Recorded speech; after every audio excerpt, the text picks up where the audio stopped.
हम सब पर भगवान श्री कृष्ण और राधा रानी की कृपा बनी रहे। और आज की इस वीडियो में आप सुनेंगे श्री मार्गशीर्ष मास महात्म्य की कथा का अध्याय 9। तो हो सके तो वीडियो को अंत तक देखिएगा और वीडियो अच्छी लगे तो लाइक एंड शेयर कीजिएगा और चैनल पर नए हैं तो सब्सक्राइब भी कर ही दीजिएगा। तो आज की यह कथा शुरू करने से पहले सभी एक बार प्रेम से बोलिए भगवान विष्णु की जय, माता लक्ष्मी की जय, श्री कृष्ण भगवान की जय। और अब हम आज की इस पावन और परम कल्याणकारी कथा का श्रवण करते हैं। ब्रह्मा जी भगवान श्री विष्णु से बोले कि हे प्रभु, अब आप मुझे श्री तुलसी जी के महात्म्य को बतलाने की कृपा कीजिए, जिस तुलसी के मात्र पास में रहने से ही आपको विशेष प्रसन्नता होती है। और तब भगवान श्री विष्णु ब्रह्मा जी से बोले कि हे ब्रह्मा जी, मणि पुष्प, स्वर्ण के पुष्प और मुक्ता के पुष्प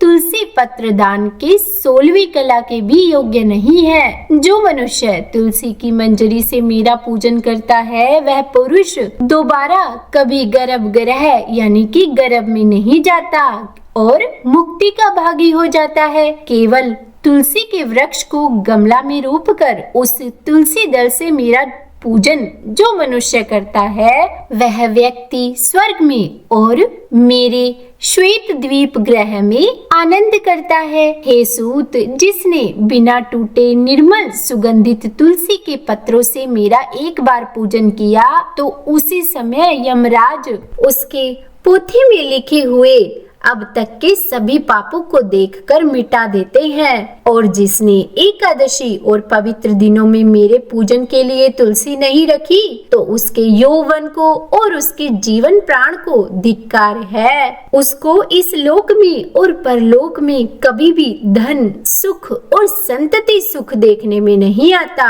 मार्गशीर्ष के इस माह में मेरी प्रतिमा को तुलसी पत्रों से पूजित देखकर व्यक्ति केवल पूजन देखने से ही ब्रह्म हत्या से छूट जाता है। और जो मेरी रामेश्वर लक्ष्मी नगर की तुलसी पत्र से पूजन करता है तो उसके महान पाप भी नष्ट हो जाते हैं। वैसे तो मेरे पूजन में बासी पुष्प और बासी जल निषेध है, किंतु तुलसी पत्र और जानवी काजल निषेध नहीं है।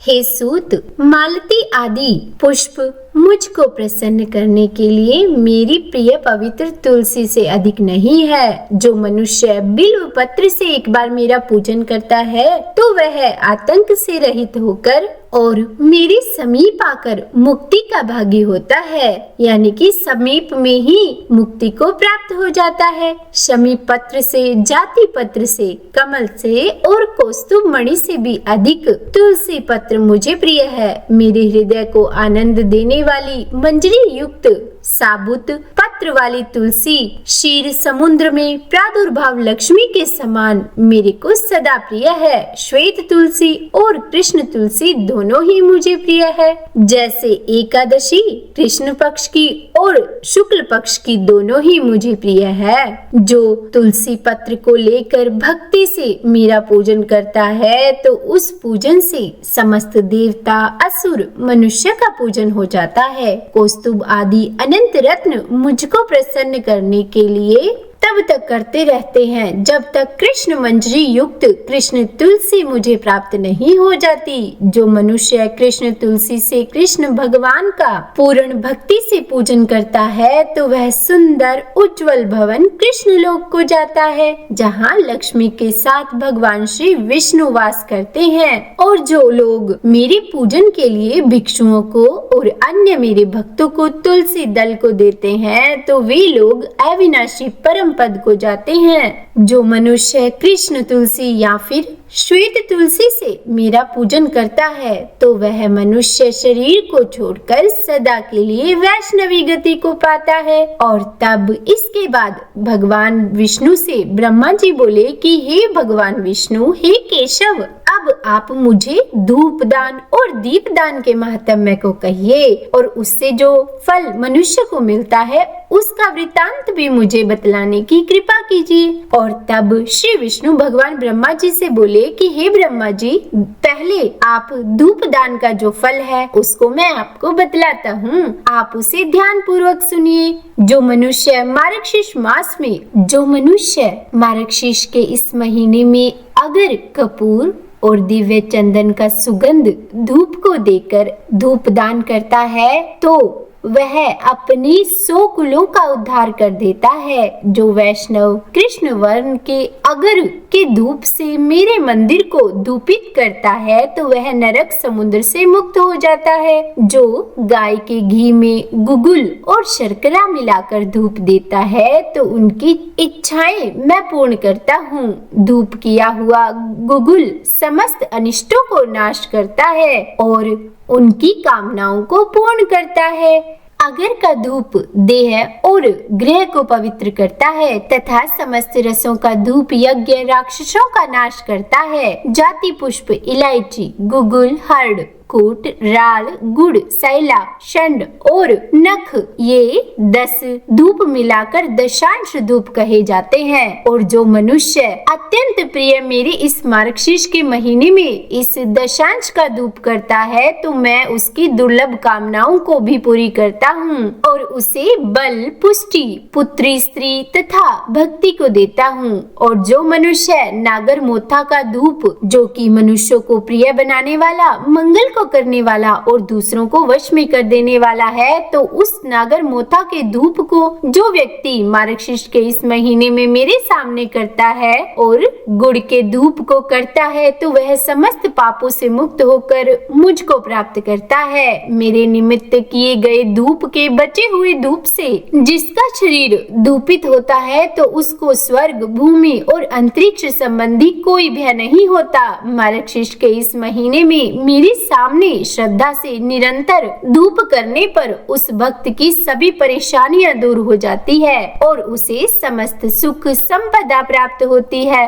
धूप सुंदर रूप को धारण करता है। धूप उत्तम है, पवित्र है तथा वनस्पतियों का रस दिव्य है और परम पावन तथा सुंदर है। और हे ब्रह्मा जी, अब मैं आपको दीप दान की महिमा बताता हूँ जिसको करने से मनुष्य को वैकुंठ लोक की प्राप्ति होती है और इसमें कोई भी संशय नहीं है। जो व्यक्ति घी से बनी हुई बहुत सी बत्तियों से मेरी आरती करता है तो वह व्यक्ति कोटि कल्प वर्ष पर्यंत स्वर्ग में जाकर वास करता है। और जो मार्गशीर्ष के इस महीने में मेरे सामने खड़े होकर मेरी आरती को देखता है तो वह 7 जन्मों तक किए हुए अपने दोषों से मुक्ति पाता है और अंत में इस लोक से भी मुक्ति पाता है। जो मेरे सामने भक्ति से कपूर की आरती करता है तो हे द्विज श्रेष्ठ, वह अनंत स्वरूप मुझ में आकर प्रवेश करता है।